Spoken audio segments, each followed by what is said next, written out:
Hey everybody, welcome back to the IGN Movies Podcast, Keeping It Real. Jim, Roth, and Chris Carl. He's the only one who gets a second name. I'm punching it out. Yeah, for all of you listening, he was punching. Punching the air. Punching the air. Sometimes I do. He's holding the energy. Yeah. I'm trying it. He's trying. He is. Well, you're rocking your Panther T-shirt. Yeah, I'm wearing my Black Panther shirt that's inside the Batman logo. It's totally licensed by both parties. Yes, exactly. DC and Marvel totally. Completely legal. I'm sure there'll be a weird little cloud over your chest one day on YouTube when people find this. What the hell? We might as well talk about the Black Panther rumor. Let's do it. That was going around this week. I think it was. Segue. Well, you know, once you start talking about Black Panther on his T-shirt, I think you might as well just. You go all can't. the way. You just got to go right to Black Panther. So I think it was Latino Review was claiming that Ernie Hudson was going to be T'Chaka, the king of Wakanda, and T'Challa's dad. I don't know. I mean, I like Ernie Hudson. He follows me on Twitter. All that. I've seen one of his plays that he wrote. Lesson is that if you follow Jim on Twitter, he will like you. I like him in Ghostbusters and The Crow, but I was a little disappointed that he's not playing his character from Congo, because there goes my. I'll have to just go to fanfic for that. His best was Hand That Rocks the Cradle. So you're saying you're not sold on that? Well, I just think it's kind of an odd choice. Not. Frankly, I wanted Lance Reddick, who pitched himself for the role when he was in here. Well, we don't know who is. I mean, it's being rumored, but that's not confirmed. So. Well, we're pretending that it's real. We'll pretend it's real. But I like Lance Reddick as well as a choice for that. There have been a lot of people, though, suggested for this particular role. Yeah, I mean, I don't think they're going to, they're not going to spring that Denzel money, or they're not going to, And why would you? I mean, it's like that role, I feel like, can be filled by... Although, no, you kind of want to get a Hopkins-level guy, right? True. You got to buy him as the king. But Marvel's not springing Denzel money on anybody, on any role ever, except for Downey. Except for Downey, but that was before they knew they didn't have to do that. You know what I mean? Well, yeah, because now that they know their plan is in place. Yeah, the plan is in place. Yeah, they're not springing that money, but I think I agree with you. I feel like Lance Reddick has more of that gravitas. Yeah. It seems early. Doesn't it seem early to you guys to be casting Black Panther outside of Black Panther himself? Or do they have to cast this because it's going to exist in a previous movie? Well, I mean, if we know Black Panther is part of Civil War, so there could be part of it set in Wakanda and all that jazzmatazz. I think that's when you'll meet him, and I think that's exactly it will be part of. For all we know, what if the king dies in that movie, and right from the start of Black Panther, he's already king. He's gonna kind of have to. He's gonna have to make that transition, right? For that, I'm not saying the character isn't interesting, but it's very interesting if one of your superheroes is currently king, and that the Black Panther character, it's like, because you're king, you're also Black Panther. Isn't that how it goes? It's I think it was like an inherited You title. have the mantle as king, and then you go out and it's do like justice. being a war chief, basically. Or something. You go do justice. You go do justice. You go do some justice. Sorry, guys, I got to go do some justice. I'm going to the bathroom. I got about 15 minutes, and then I got to do some justice. Gonna rock some justice. I only have about 45 minutes for justice, so the rest of it I have an economy meeting. Quick coffee. Yeah. And then it dawned on me that I maybe need to a do little some afternoon justice. delight, and then I got to go do justice. Oh Lord. More on the Avengers tip, the Russo brothers finally officially announced by Marvel that they're directing the two-part Infinity War movie. The best kept secret in comic book movies. There we go. Are you going to miss Joss Whedon? It remains to be seen. I don't know. Right? I'll know more after I see Avengers: Age of Ultron. Yeah. I mean, he did an amazing job on the original, and I feel like this movie is shaping up to look awesome. We'll be seeing it soon enough. But it's I mean, I don't know if I'll miss him. I think the Russo brothers did an amazing job. They did. You're gonna have to start replacing those directors eventually. I mean, it's really Favreau was the guy who started, and then it went to Joss, and now it's going to the Russos, and then it'll go to somebody else after them. And I think it's just it's going to be like being a Time Lord. You're only around for a few seasons, and then somebody else's turn. Think about just the level of commitment and the exhaustion. They want to go do other things. That man, I mean, at the Avengers junket, he looked like he wanted to die. He looked so exhausted. And that was the first Avengers. That was the first Avengers. You're talking to him this week for the second one. For the second one, and then on the set, he joked about being happy that he had remembered to put on underwear that day. Yeah. I'm not sure that he really had, but yeah, I think it's an exhaustive process. It's one of those things where like you're spending so much time away from your loved ones. I mean, yeah, you're making this really big, crazy, awesome thing, but you got to balance that against your life, and I think you can only do that for so long. Like I imagine 5 or 6 years is about enough time where you'd be like, I can't be in an editing room another night. If I have to look at one more guy in a cape, I'm going to lose my, I think what he said was that, I mean, really he was waiting to be able to do Ultron and Vision. Like those were the characters even going into the first Avengers that he was very interested in bringing to life on screen. So then when he had the opportunity to do it, I think he couldn't say no. Yeah. Even though he knew it would half kill him probably, but now he's like, and now I'm going to go. What is he going to do? Go make weird shakes? Or is he going to do another television show? Yeah, I think he's going to kind of go back to doing what he was doing. He's probably going to sit around at home with his hands in his, in the waistband for a while. He's going to go full Bundy. Well, that's what I was referencing. I was not trying to go any other place with that, but he calls it Jarvis, by the way. I continue to have the fireflies. Gee whiz moments covering all this stuff. Like it hasn't worn off yet. Where I'm like, okay, we're talking about Black Panther. Now we're seeing Vision in a movie, which I never ever thought would ever happen. So like, the bar keeps getting raised. When I see Beta Ray Bill, I know it's all over. Might as well just phone it in. That's when you can hang it up. I love the Russos. I'm looking forward to their contribution. One thing Josh did say though recently, doing all this press, was that there's not going to be a post-credit scene in Avengers 2. However, he did say that there's a tag, so I'm guessing it's for probably Civil War. Yeah. He said not Captain Marvel too. Like that was another thing he said is not going to be in this movie, and I think you have to take that as truth, right? Like he's not going to be like, oh, I'm being sneaky here. I think if he didn't want to address that, he wouldn't have addressed it at all. Yeah. So we're not going to see Captain Marvel in this. So like our sort of speculation that they're maybe secretly casting it. I know we talked about that as a possibility. Or have already secretly cast. I don't think that's. There are all these pictures of. Go on. No. I mean, there's just a ton of speculation. Emily Blunt, they're like, she's blonde. Check it out, guys. Rachel McAdams. Who happens to be blonde anyway, could still be blonde for this movie. I think the tag will probably just be Black Panther. Yeah. Since he's already cast and they want to set up, Civil War. Yeah. It could be something as simple as a scene with him and Claw or something. I don't know. But or I've said this before, but I could see it being in space too, like something in space. I think it's in space. That ties. Like we've said, multiple times that we think, Hulk ends up, in space potentially, not necessarily leading to Planet Hulk, but we don't know. But like, I think it's going to tie into that space realm that they've got going because that's where everything's headed. Yeah. So we say space, you say? I'd say Black Panther. Okay. He's already cast. They've already revealed his costume. Why reveal the costume if you're not going to use it? What about Doctor Strange?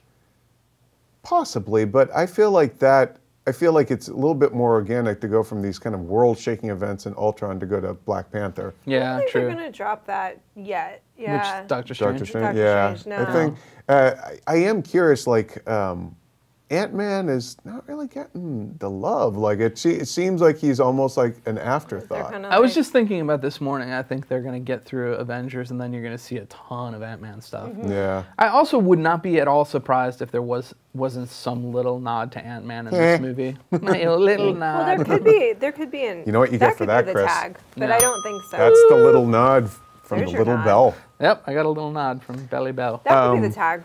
I'm sticking with space. What are we betting? Credits, Republic credits. I'm betting.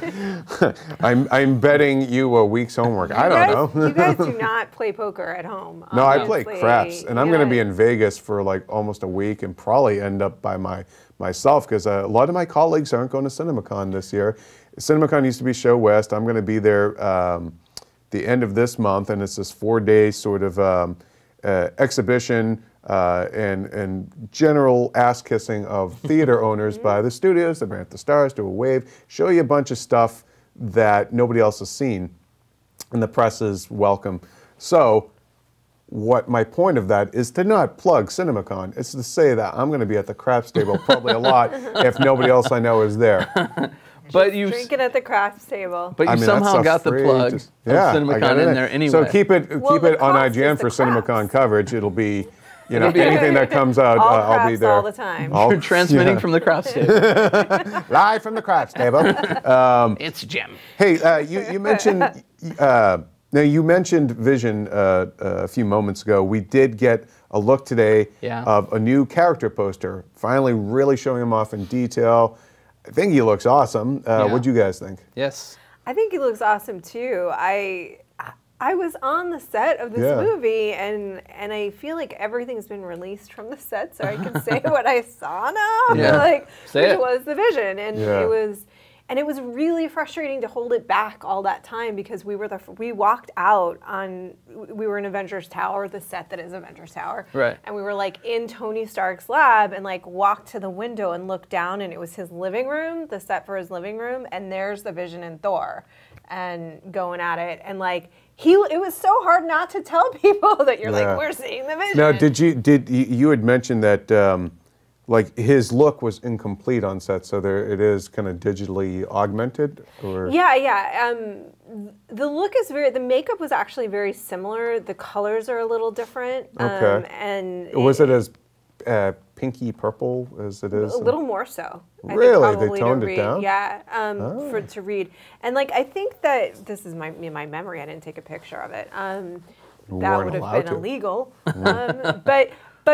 He also, the cape is, this was like, the little moments on these things are kind of my favorite. Right. But the cape is digital, and so like every time they shot a sequence, there was a grip, like some like guy in like a t-shirt and jeans that had to come up and do a cape take and swing around with a cape so that they would have that as a plate for the CGI. Like a reference, And then with Thor, there was Hammerman, we called it Hammer Time, because he would they would cut and Thor would stand like this and this grip would come walking over and or pop up from underneath a chair or a couch and give him his hammer. And they would shoot again. That is like such an old school trick. You hold, you cut, and then you'd see it all the time in old. In fact, I saw a thing. I think it was on Cracked or something. They had one of the first movies shot. Just a short thing that I think Edison did was I think it was supposed to be the execution of Mary Stuart or something, but it was a beheading of a woman. Yeah. And you watch it, and it really looks like a woman got her head chopped off. But they actually was the first time he ever did the whole cut and then bring in the dummy and then go. Thomas Edison, so he basically invented that shtick. But shtick. It's amazing. Right from the beginning, it's okay, how can we kill somebody on camera? We're gonna do this. And then just all this technology, and there's just some grip. I don't know if he was a grip, but somebody hiding behind a couch and popping up with a hammer. It's First of all, I love when you're on a set and people are just hiding out behind things. It's just really funny to see. Well, it's also too because they angle. almost always end up caught on the camera or something. There are those videos where you see somebody hiding the boom mic or something in the background. You talk about still feeling giddy. I mean, those are very giddy moments, where you're just what is going? Do you see this? and this is the other amazing thing that's not anything about this is spoilery or anything, but it was stuntmen too. So their stuntmen were there. And what was crazy is that we were watching one side of it with Thor's stuntman, and then Hemsworth comes out, and normally the stuntman is much bigger than the actor, and he's towering over him. Wow. And you're like, oh my God. Yeah, Hemsworth you is literally a very are tall dude. Thor. Yeah, totally unlike Blue Crush, where they used male surfers in bikinis to double for some of the surfing scenes. What? Really? Oh, yeah. You have to go back and watch it. But the topic of this particular conversation is about superhero looks and reveals. So we like what the Vision looks like, right? Yeah. It's not all we saw. We also saw today. We had 3 things drop basically. Oh, things. The next one, The Thing. See. Now, this is a mocap effect, like Andy Serkis does as Gollum and all that. What did you guys think of that? Craggy. Well, it didn't look that great, I thought. I thought it looked passable, but he didn't look, no pun intended, it didn't look fantastic. It actually looked pretty workmanlike effect to me. It looked like the rock biter to me from what's or a lot of folks too were saying it Story. looked like the rock scorpion angel things from Noah. Or even the Thor creature, the rock creature from Thor. Yeah, that shows up the Dark World. The Noah ones were a little spidery. Yeah. I mean, I think it's always so hard to tell until you see these things in motion. Yeah. Because I'm thinking of 3 different cases where people were like, that looks terrible. Quicksilver is the most recent one. And then you saw it in the movie and you were like, that can be more awesome. Awesome. Yeah. I don't know if that will be the case here. Possibly not. I do wonder, like, the fact that it's performance capture, you would think would actually make for a much more expressive and dramatically satisfying kind of way to do it. But it doesn't look like he's really going to be able to emote. So why not just wear a suit then? I have the same feeling about this thing as I've had about the trailer and about the movie in general. It's kind of like, wait and see. It's kind of mediocre right now, but wait and see because I don't really know yet. Yeah. But I'm not like super like this is terrible, but I'm also not like this is the most amazing thing I've ever seen. Yeah. I kind of want to just see how the movie itself plays out. Yeah. And Doom, man, that's the big question mark. Yeah, that's that the thing really I really is want like. to see. I am not expecting Dr. Doom to look good. I mean, if the kind of reference outfit that he was wearing on those leaked set photos is any indication, I mean, it looked on par with the original Fantastic Four movie. Right. So does Thing, kind of. Yeah. I think you could do. And that was a suit, and that was chickless in a rubber suit. Yeah. I think you could do a little darker Doom, a little bit more like sinister looking Doom. And more like Darth Doomy Vader. Doom? Yeah. Doomy. Doomy. I don't know what happened. Wow. There. We went to that place. Moments on Keeping It Real. Zooby zoo. I wanted to mention though that the Thing costume from the Corman movie is actually holds up. Not too bad for a movie made for $1.25, and that's not good. I gotta say that Thing costume still looks more like the Thing than I felt like the last two have. Yeah, the Thing is a weird one to translate too. There's nowhere to hide doing that costume, right? You have to make it look like a pile of rocks. You animate it into a person's body, kind of thing. So it's difficult. Like I don't envy those people who had to make that come to life. And it's tough because if you do it in a suit, you get the chickless version from Fantastic Four, which I thought looked rubbery, looked not real. Then this one is like more CG, so it has the potential to look better mocap. But I mean, it depends. We'll see. It depends. Like I do think that an inherent concern all along with this movie has been trying to. The whole idea was like, well, they got Trank. They're going to do a more grounded, grittier version of characters that shouldn't be that. Yeah. It's a pile of rocks. Running around, well, I mean, orange rocks from Brooklyn. It's a weird one in general. It was Brooklyn, right? Not Bronx. He was from Brooklyn. Thing. Yeah. I think so. Get your burrows. Yeah. It's a weird movie. It's a weird comic because it flies in the face of a lot of things that a lot of comic properties do. It's a family, an actual family. There's a marriage that exists. There's no sort of like budding romance to play off of. And it's these really, really larger than life characters that fit into this sort of really I don't know. I don't want to say it's like super, super family oriented, but it kind of is. And I think that's the tone that they were going for in the first movies.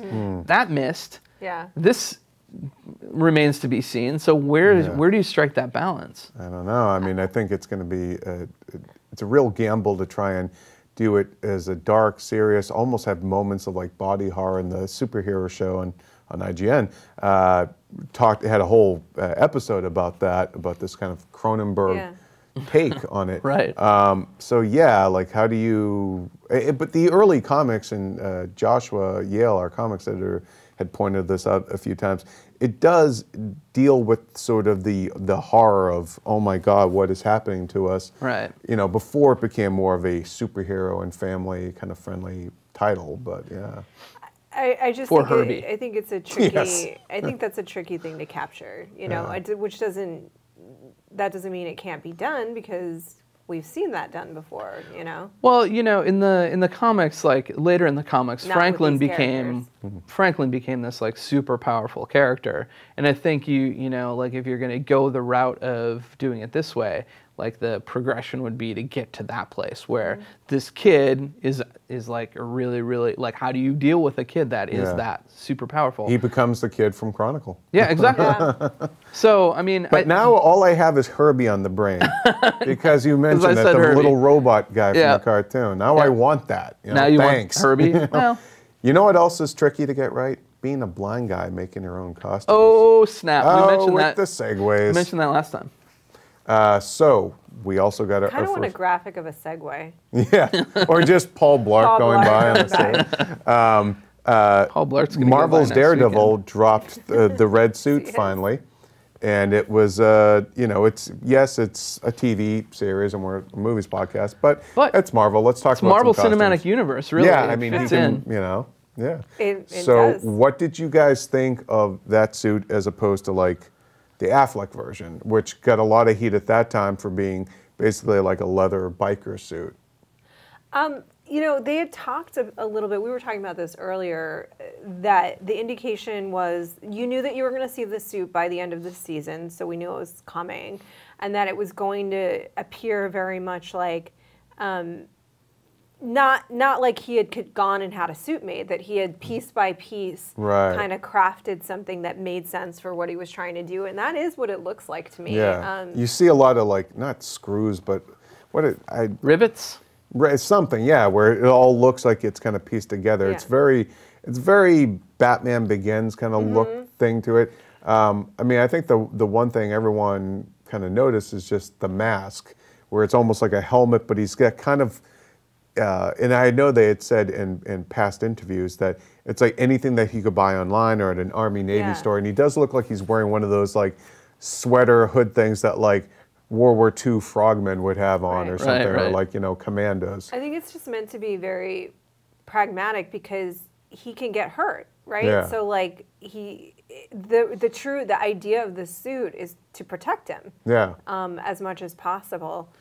So I think that because what he's wearing initially, and you've all seen it, is like some pants, at least a shirt, ninja pajamas. Ninja pajamas. I mean, I like the look of it. Yeah, I mean, it's from that comic, it's from the Man Without Fear comic, and it looks good. Yeah. At least it's not, you know, the scuba suit from Kick-Ass. Right. You know, like there's more protection there. But I think that what it looks like to me and what it's meant to be is that, you know, knowing that he can get very hurt, he's just going to try and craft things to protect himself. Yeah, it looks like really Kevlar, and you know, like it looks like red Kevlar, and the helmet actually has a little bit of a Catwoman thing going on, where the horns aren't real horns necessarily protruding. Yeah. They're kind of part of the contour of the outfit, but you get the indication of horns. I liked it. I thought it was good. I think when he looks back, this is so nitpicky, when he looks back, it looks better than when he looks down like this. Yeah, it suddenly, I think, I felt like the perspective of it changed. Like, suddenly his head looked really big when he, you know, when he lifted his head back. Yeah. But the mask looked much broader than I was expecting it to be.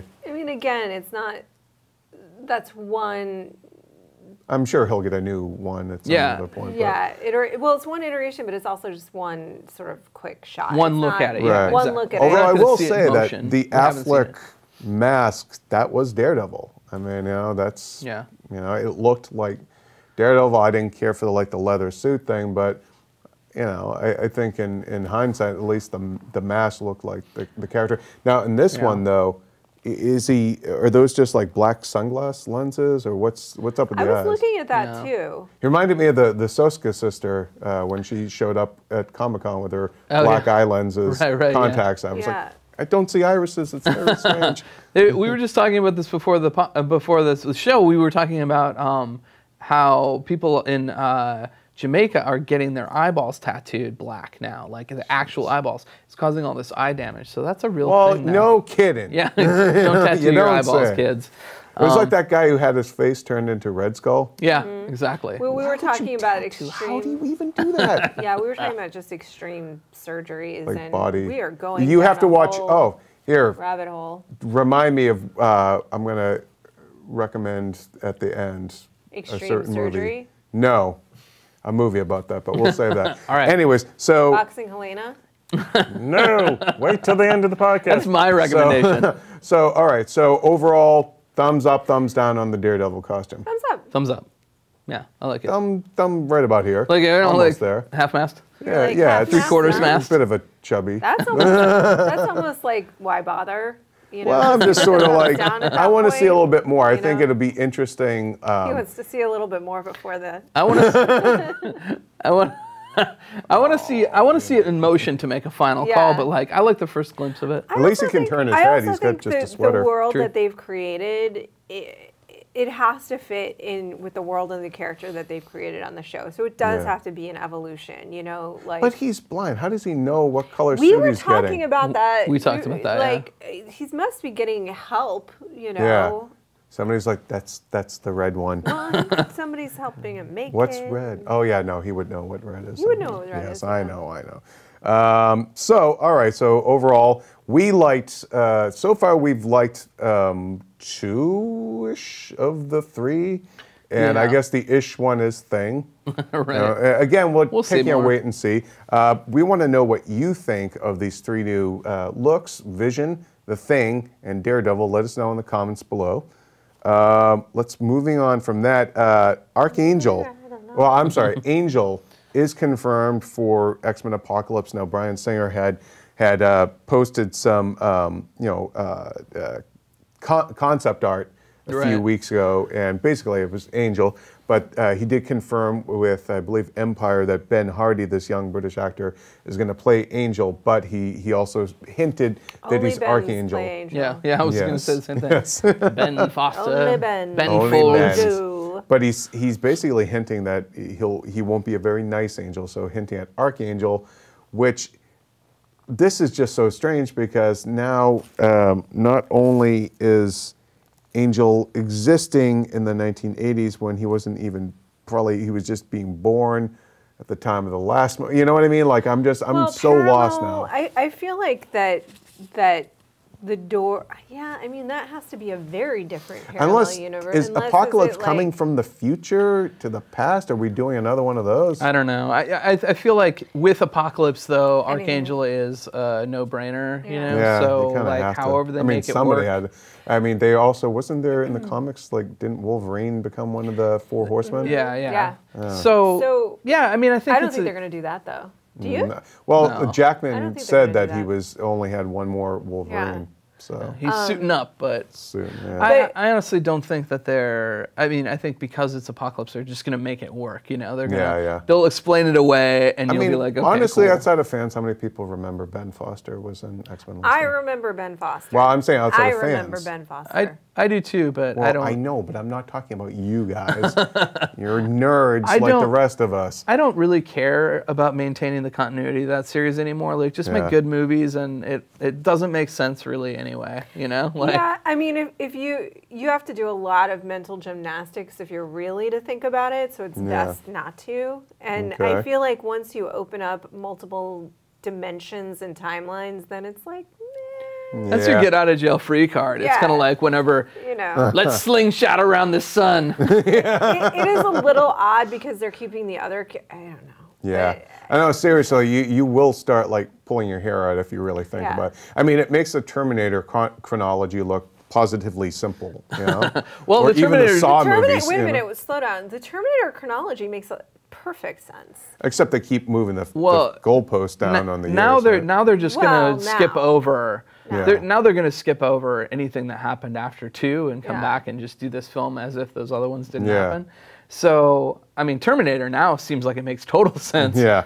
Except for the whole like, How do you conceive a person and then be the person from the future? And that's the problem. That's the paradox. The penis paradox of how do you father somebody? There's always an inherent paradox with time travel, as we know. Before we go down that rabbit hole, though, I want to talk about another Fox X-Men property, Deadpool. Now, they killed off Deadpool this week. It's up on the site. And everyone is speculating, like, well, not even speculating, just basically calling Marvel out of, like, you're doing nothing but, like, either shortchanging or killing off any character that is owned, the film rights are controlled by Fox. That's why I was giggling, because it is so transparent. Yeah. What they're doing is so totally transparent that it's funny. Yeah. I mean, it's not funny for fans. Probably not funny for Fox either. And it's not funny for Fox. Although, given how meta or I guess self-referential the Deadpool movie could be, he'll get it in there. There's got to be something they're going to do where he's like, can you believe they killed me off? Yeah. I mean, I'm awesome. Look at me. It's interesting enough that Ryan Reynolds actually commented on it. Yeah. He did that. He did basically Deadpool sitting on the toilet, and the hashtag was AlivePool. Yeah. Nice. So I mean, I think you know, like I think they're well aware of it too. It's weird to me, I guess, from a perspective of like, okay, you want to focus in on your movie properties, but in the comics, you still own all these characters and you can do whatever you want with them. X-Men's really popular, like it's going to continue in some form. But currently, Deadpool's dead, Wolverine's dead, the mutants are downplayed, Inhumans have been brought up to like kind of fill that role. And they retconned out the parentage of Quicksilver and Scarlet Witch. Yeah. I mean, at this point, wouldn't Fox totally be in their right to do a total D move and just announce a Quicksilver Scarlet Witch movie? I mean, why not? Why not just do that at this point? It's such a strange pissing competition that seems to be happening. And Joshua and I were talking about, we were like, let's make a kill list, like most likely to die and the order that they're going to die in the comics. In order for Marvel I think it actually is an actual Deadpool. Yeah. Right. Yeah. It's not funny because I think it's very...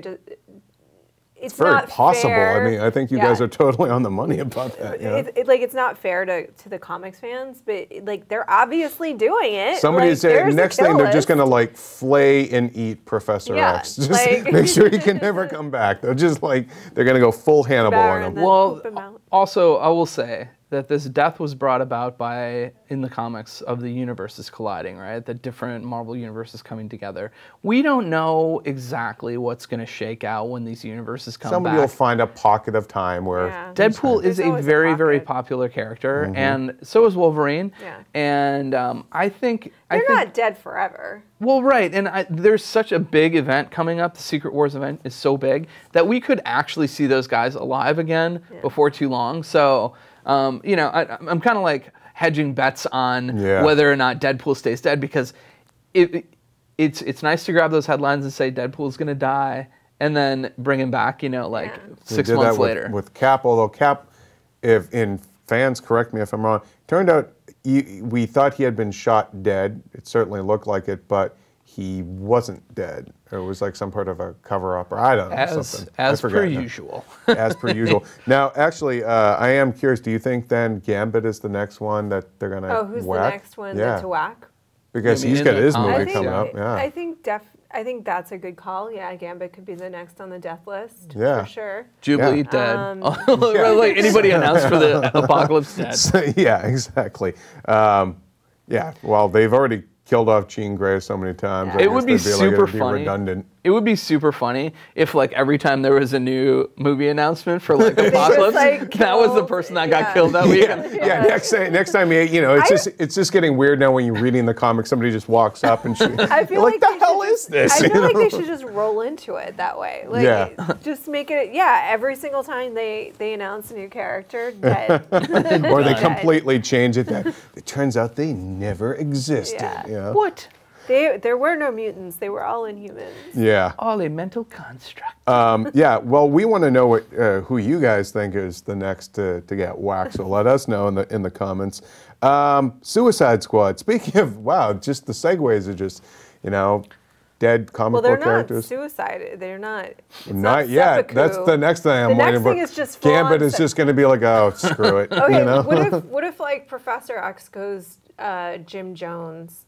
And it's just like a full Kool-Aid death, all of the X-Men. Wow. Drinking the Kool-Aid. That won't happen. You heard it here first.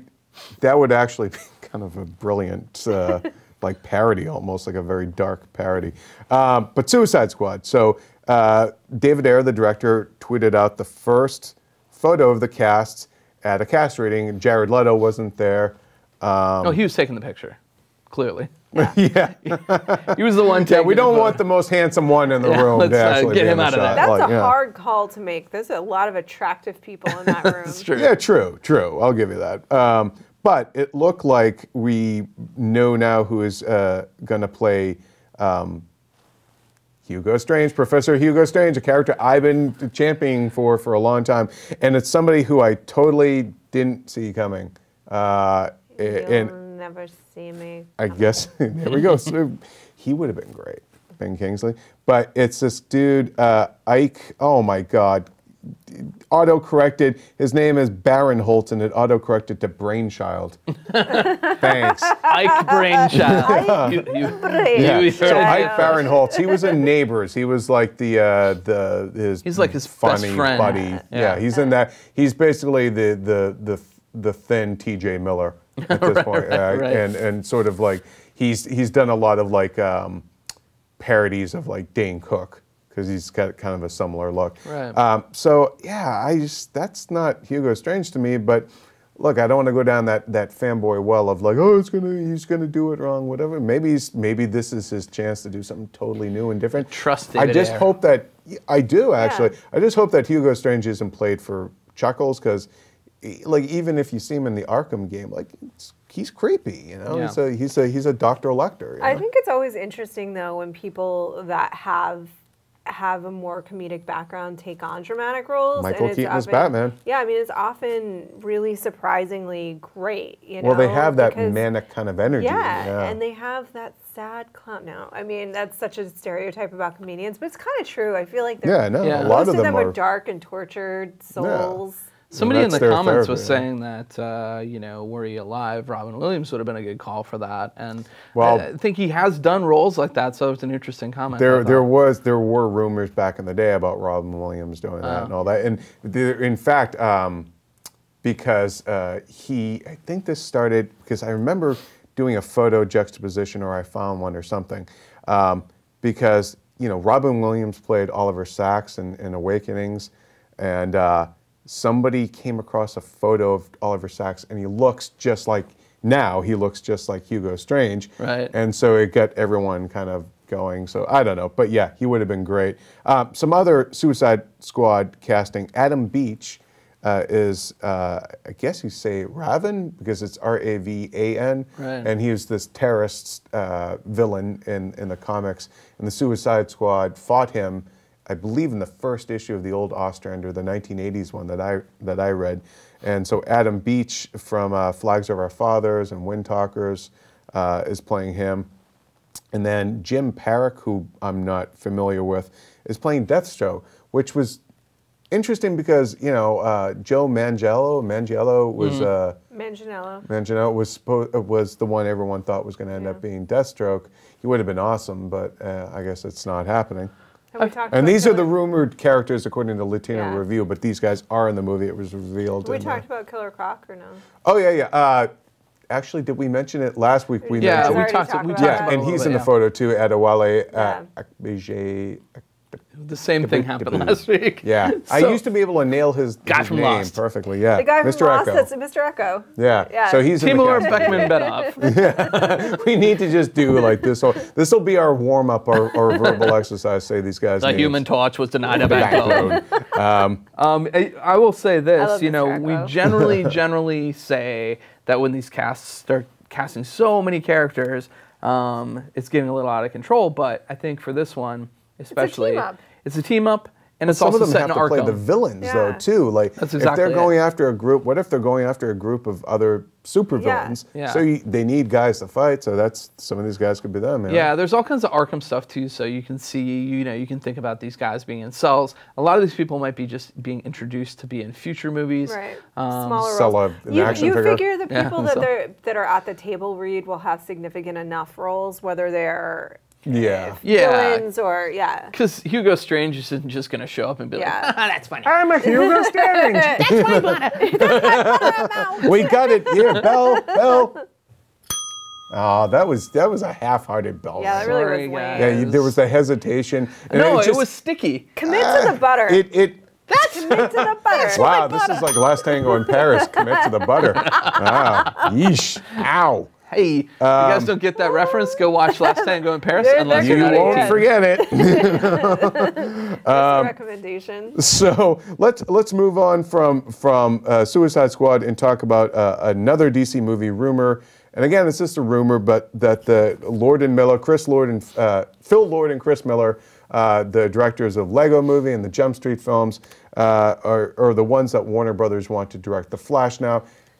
Everybody wants Lord and Miller for everything now. Yeah. So I mean, they're on everyone's wish list. Oh yeah, and they're attached to so many. I want them for everything. Many things. I see now. I would rather them do the Shazam movie because I think they could capture that childlike whimsy, perfectly. I'm surprised to hear about that, honestly, because I feel like it informs us a lot about the tone of that movie, especially with Ezra Miller.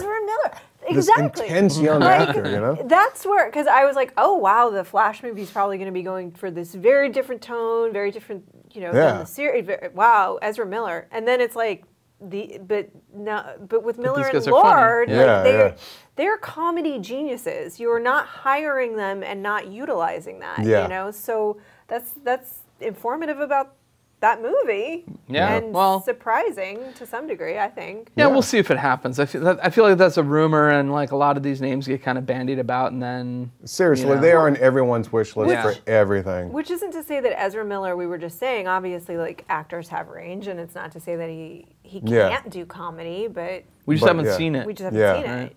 He does quirky. Yeah, he does quirky. He's got the quirk. I don't know what that sentence was. He does got the quirk, people. He's doing. Do you want to spit your chaw into a bucket or something after that? He's doing justice with the butter quirk. There we go, the butter quirk. Previously on the butter quirk. You look so scared of the bell. Now I'm just eyeing the bell. Like, the bell is now a harbinger of doom.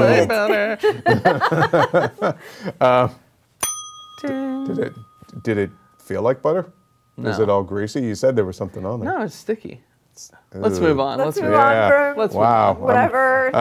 Let's talk about video games. So there was actually a lot of stuff this week on video game movies. Need for Speed 2. Holy crap, that's happening. You know who you can thank? Thanks, Asia. China. China. Apparently, that movie made a bulk of its money, like $65 million worth, in China. Yeah. So you know what happens? They're going to make a sequel with Chinese funding, film it in China. There's your Need for Speed 2. So let's quickly pitch just one line plot pitch for Need for Speed 2. He's got to race the wall of China. He's gonna race the wall of China, but why? Like he has to last time vengeance was driving him. Now he's driving vengeance. Like he fights a dragon. That would be really funny. Yeah, they just do a D War cross up. Like, well, that's in Korea, but like. Yeah. Or he rescues Chris Hemsworth, hacker from Black Hat or something. So I don't even. Do you even need to bring back Aaron Paul? You just do the brand? No, or I think could you do this the be brand. they're too fast, too furious? I think they will bring back Aaron Paul, though, even though I think they could just do the brand. He's recognizable enough, and I think why not? And I don't feel like he's doing a ton of stuff right now. But I would feel that they're probably going to pad out that cast then with actors, obviously with Asian stars, with Chinese stars, but also probably with American actors who, even if they're not necessarily bankable here, they would be over there. So, I mean, what do you think the odds are of like, I don't know, Stallone, I don't know. You see somebody like Van Damme over there, get in a movie and you're like, oh, wow, I see the villain. It's now I'm going to see the movie. Yeah. If you're bringing Van Damme I want Van Damme. Okay, there we go. That's my pitch. Van Damme is the villain. I don't care what else happens. It'd be like Expendables 2, but on wheels. Yeah. And wheels. There we go. As the same character, inexplicably. Yeah. Inexplicably. It doesn't make any sense to me and Jason Momoa just shows up to axe fight everybody. Jean Blaine again. And then, let's see, what else is there? Oh, so Five Nights at Freddy's, another video game. Yeah, that's a weird one, right? Because that the thing is just, it's basically like Chuck E. Cheese gone mental. Like, It's like the toys come alive kind of thing. yeah, right? kind of. It's basically just I'm buying everything you're selling. It's just a scare. It's just a scare game. Ruining that butter. Depends on who does it. It could be brilliant. It could be well, rubbish. one of the producers is Roy Lee, the guy. What did you just say? I said it could be brilliant or it could be rubbish. Rubbish. That's an inside UK joke that we Brilliant have. or rubbish. So There are only two options. Roy Lee in is life. one of the producers, and he did, I think, the Ring movies and stuff. Yeah, I mean, it is, you know, like, to me, it's not very scary, but, like, I don't have some deep-seated fear of Chuck E. Cheese characters. Some Why people would do, you I not? find, because that's why that series is so popular. Well, people might not know either. The same guy who, wasn't it the same guy who funded Chuck E. Cheese? Was it Bushnell, right? The Atari guy? I thought it was the same Nolan dude. Bushnell, yeah. Yeah. Mhm. This actually sounds like a really interesting way to do a movie about video games. Right. And Daniel Radcliffe reportedly going to play Sam Hauser, the Rockstar guy. And I don't mean I mean the video game company, Rockstar. Right.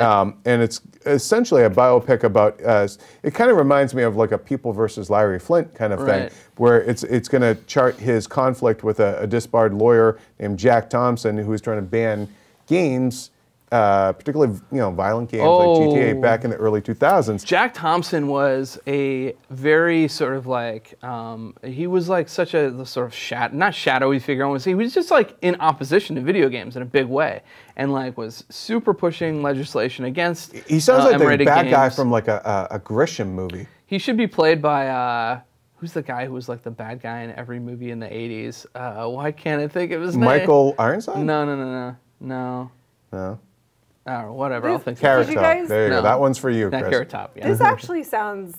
I think whether you are a gamer or not, or interested in video games or not, this will be something that will be interesting to you. Do you guys see Pirates of Silicon Valley? Yeah. Yeah.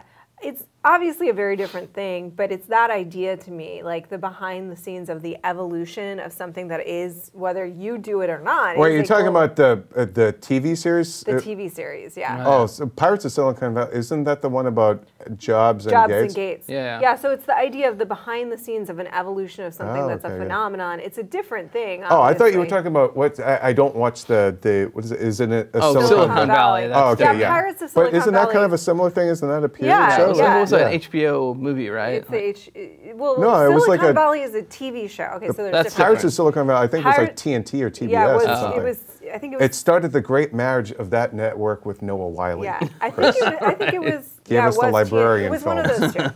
Anyway, the Pirates of Silicon Valley. I actually really like that TV movie, which is Better about than the Jobs movie with a Kutcher. lot better than the Jobs movie. It's about Bill Gates and just the fight basically for Windows.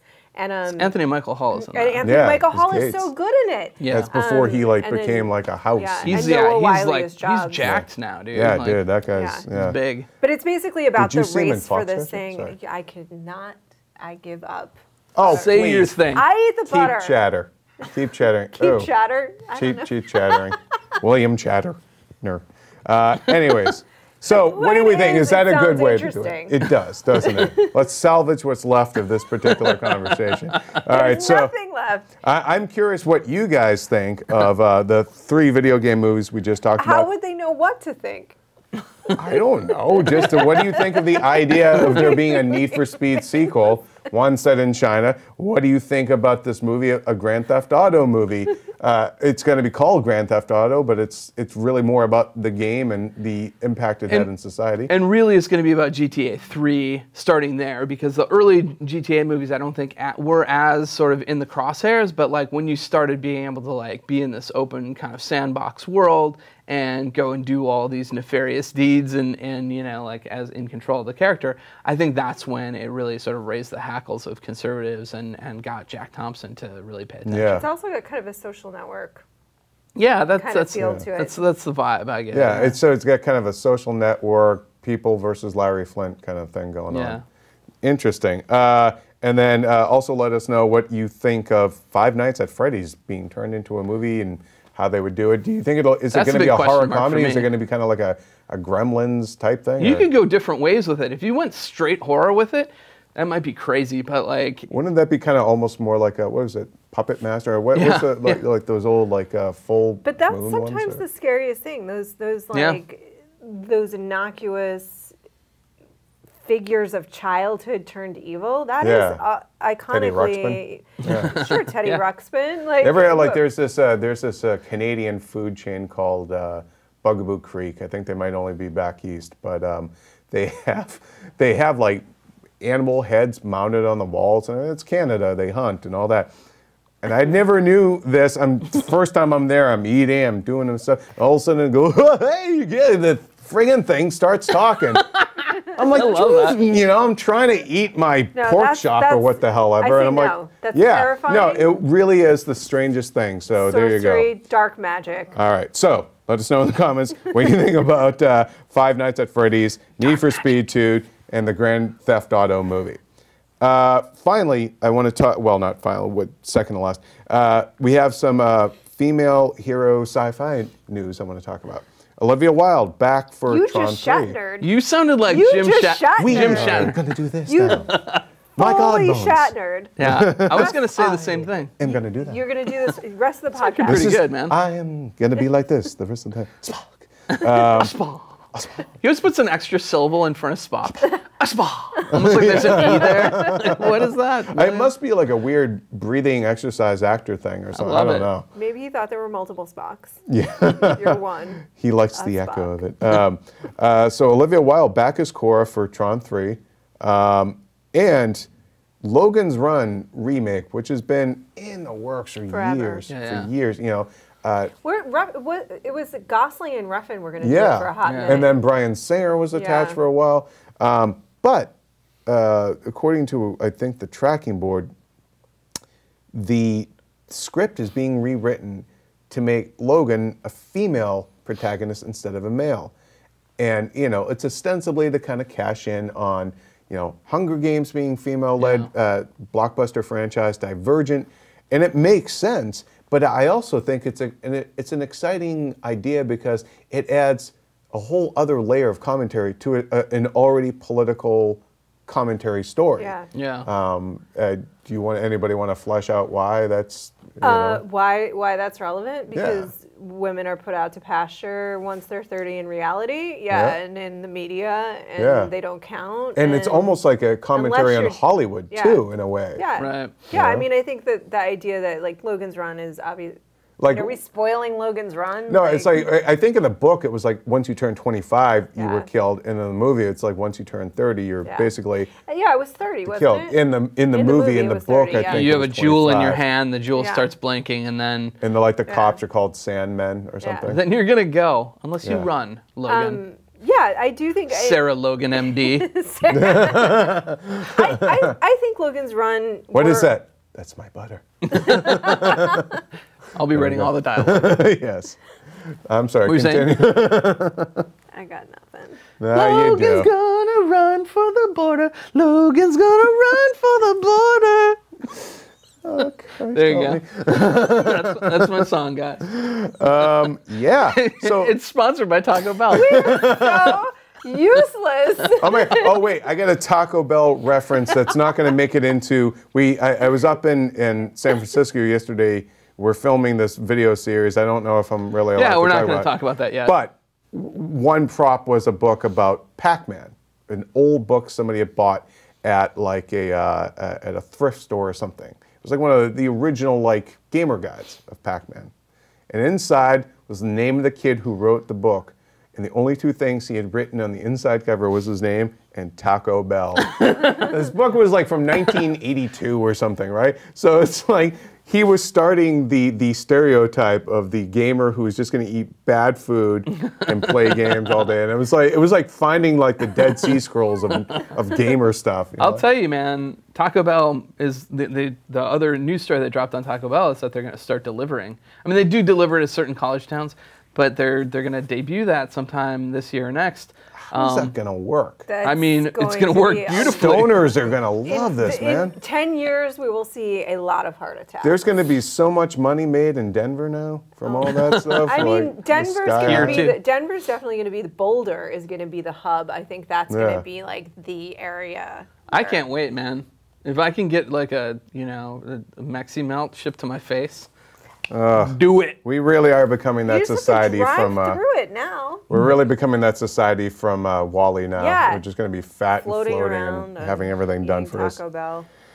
Oh well. Chris is on. And somehow we ended up from Logan's Run to like fat people unable to run. I think that's kind of a nice arc. That is Logan's Run.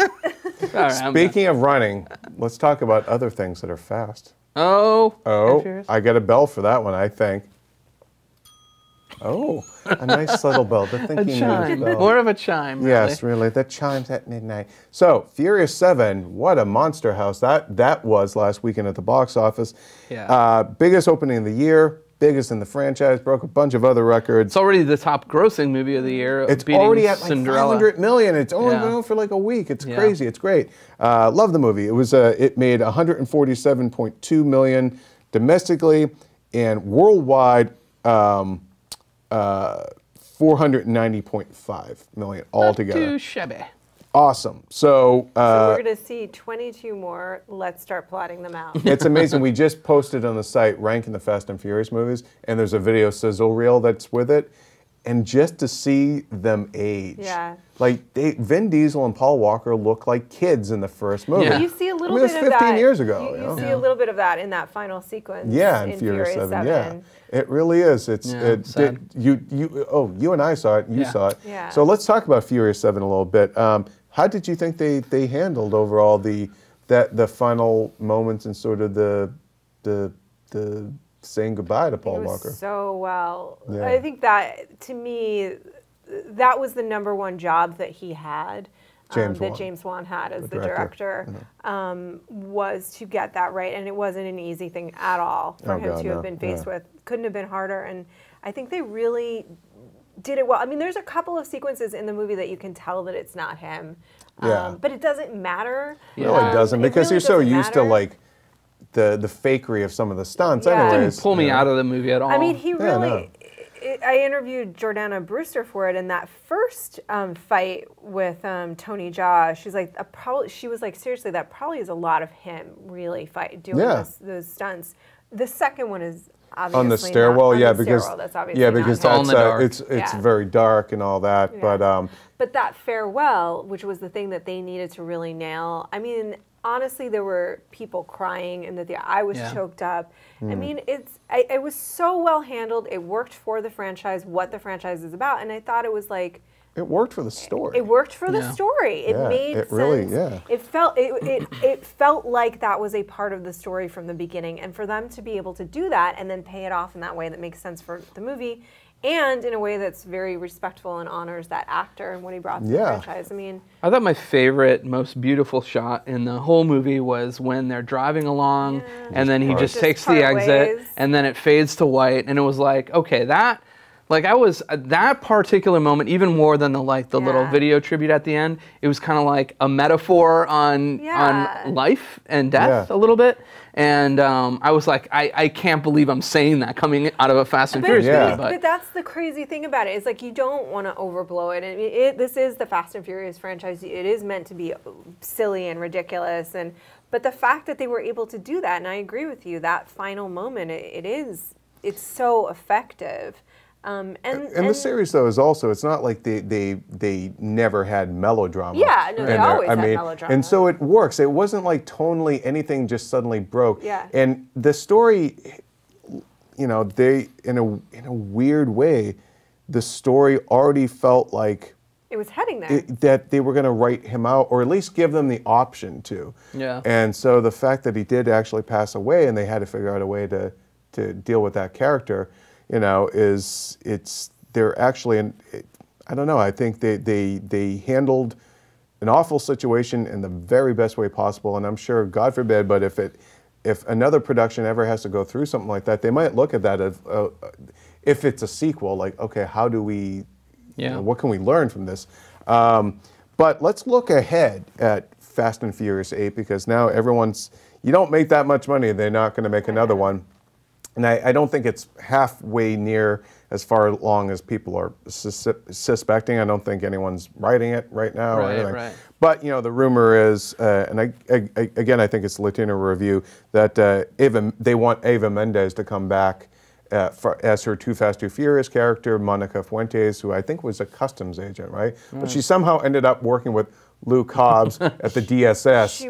Because she shows up in the end of Fast 5, Yeah, right? she does. Yeah. For a hot second. Yeah, to show the Letty thing, like, Letty's not dead. Yeah. Boom, Dun, drops the photo, Yeah, her and Hobbs, I could see that. I mean, I think number one moving forward is that The Rock has to take a more prominent role in the franchise. I think he's poised to take he's been prominent in the last several movies, but like,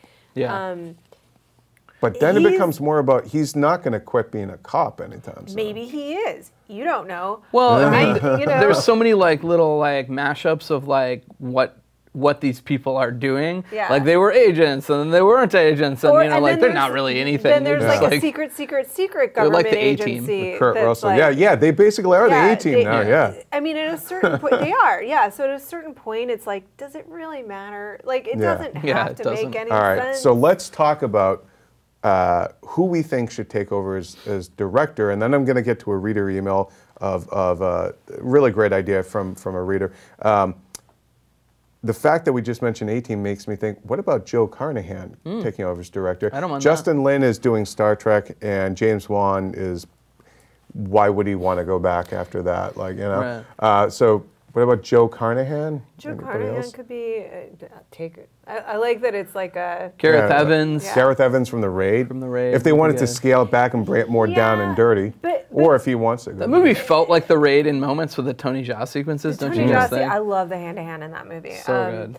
But I think it does have to have, maybe he could do that, but I do think it does have to have that big comedic feel to it. You know, it does. It can't. Carnahan can do that. Carnahan can do that for sure. Yeah. What about the guys who did John Wick? I'm blanking on their name. I think they would be great for it too because they also have nailed that humor. I mean, it was a little darker humor than Fast and Furious actually has, but for that particular movie, I think you could just kind of pump it up a little bit, and then they would bring a lot of quality action to it. And I think after John Wick was in some ways a really small movie. Like it was also kind of Raid-esque, that hotel sequence. But I think they can expand out and make it bigger. Anything past this, think about anything that has to top like going through 2 buildings in Abu Dhabi and parachuting a car. 3 buildings. You're right. They made the same correction in the movie. Think about what has to come after that to top space. that. I mean, seriously, we're not even joking. Like, we're not even joking. It's got to be. Look, we saw them fall from the sky. Now they have to go. They parachuted down. They've harpooned down a plane. Space. We did mention before that Planes 2 had the exact same sequence of them parachuting out of the plane. Maybe they could have cars that go underwater. I mean, they can do whatever at this point. They meet James Bond. That's awesome. I feel like we will follow it. I will do. Pretty soon it'll be submarines. Yeah. You know. What about? Go ahead. What about Africa? What about Africa? And you build off of what was happening with Djimon Hounsou's character at the end, that terrorist organization, awesome. and taking it to Africa. What's the big action set piece like? Africa. Africa. Off of lions and elephants. But that's what I was about to say. Like, then you're going to have to involve animals, as far as I'm concerned. It turns into like a Madagascar movie. There's what is it? Afro circus song starts playing. Well, there's like Cape Town and Johannesburg that you could do some South African stuff. You could do. They could go off the pyramids and robots growing them. Yes. Now I'm buying what you're selling again. They're going off the pyramids and landing on an elephant and then riding that off and then jumping into a car. That'd be a really far jump. And just then somehow pushing the bad guy into the mouth of a lion. A zebra joins the gang. By a crocodile. Yeah, obviously I'm on board with that. Okay. Well, a reader named Matt writes in with this suggestion. So just think about this. Now that Paul Walker has had a proper send-off and with Fast 8 returning to their roots, I think it's a great time for them to introduce the crew to Mr. Johnny Utah.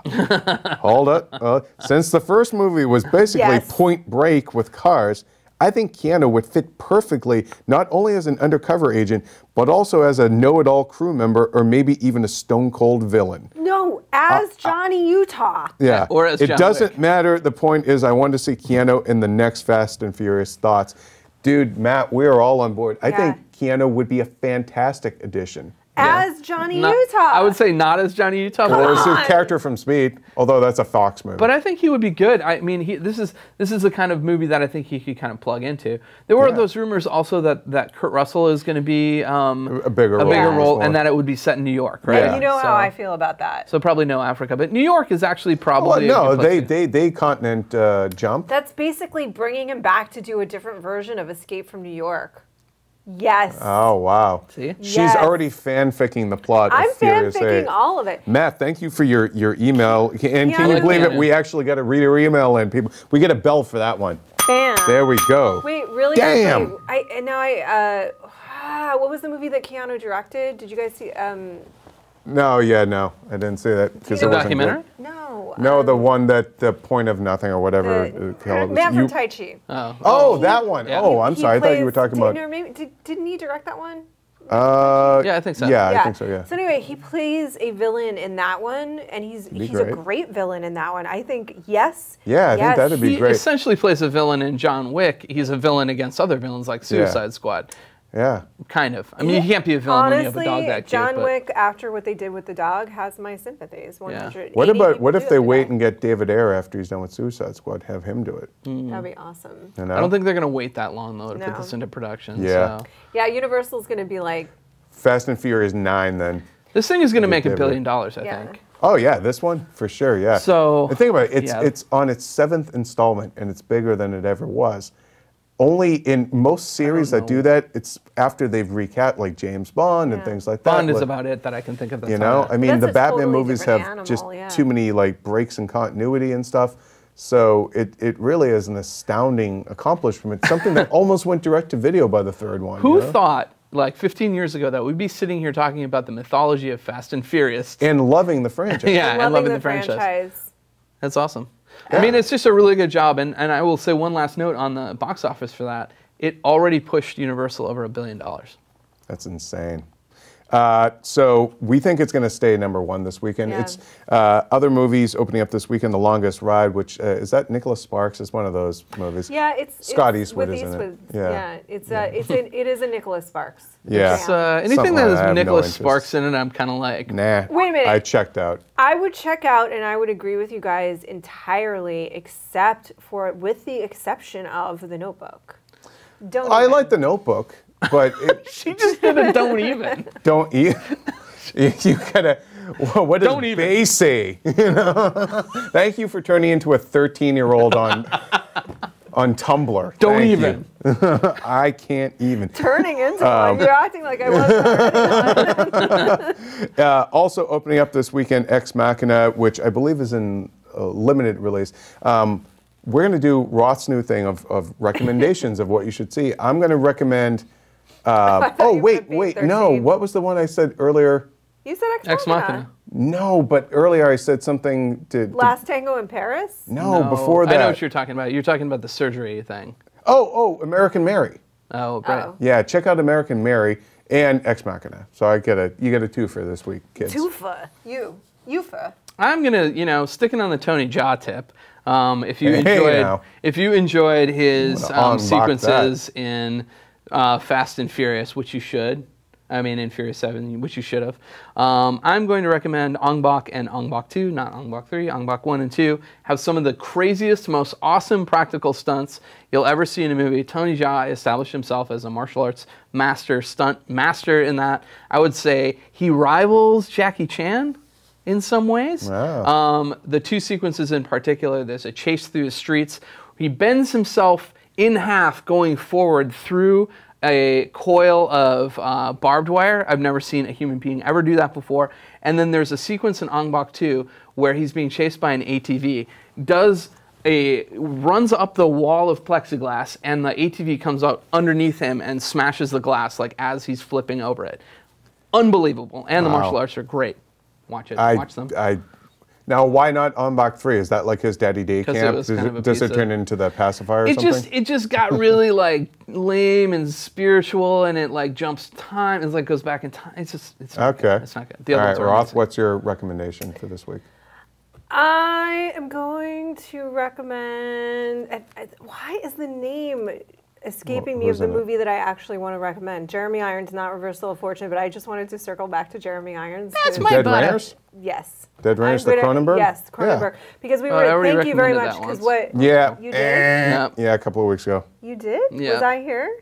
Yeah. I don't know. You're just stealing people's recommendations. I don't listen At least to what I think you're I saying. did. Yeah. If I didn't, I would. Okay, well then I'm not recommending Dead Ringers, and maybe you haven't seen it yet. Fine. Just because Scott Glenn was here last week or 2 weeks ago, I will recommend one of my favorite movies that Scott Glenn is in, which is called The Electra. Right Step. No. No, wait, no, that's Terrence Stamp. Quiet! Although Terrence Stamp is in another great movie, which is The Limey. Yeah. Same page, people.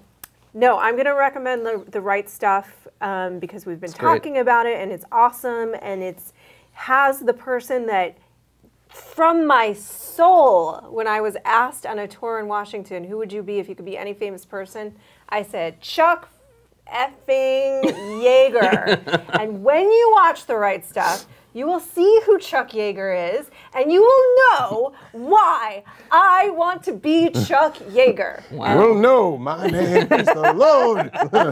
When I lay my vengeance upon you. All right. Hey, Dang. so Furious 7, though, I'm just curious. It's getting great buzz, great word of, audiences loved it. It made 147 million. What do we think? Could it stay at over 100 million this weekend? I don't think it's going to do that crazy. I think it's going to do about 80. Yeah. Which is still really it's crazy. Stay up there. So about 80. Yeah, I think around 80. I think there's going to be repeat viewers. Which will. I'm going to go 84. Ooh. Although I think it could even, I wouldn't be surprised if it was in the 90s. You don't think so? I mean, you were pretty close. You said 135, I think. Well, initially you were like, I think 150, and then you backtracked off of it, and you should have stuck with it because you were. Yeah, it was pretty. Because we were like, oh no, that would be so huge and yada yada. But no, you were pretty close. Yeah. I think this is going to be one of those things that's a phenomenon. It's always the movies that get multiple viewings that really take off, and I think that this will. Yeah. It'll. All right, guys. Well, that'll do it for this week's podcast. Give us a shout out on iTunes. Send us your thoughts at keepingitreal@ign.com. Follow us on Twitter at Chris Carl, at Roth Cornett, at StacksIGN. And for all things movies, keep it here on IGN.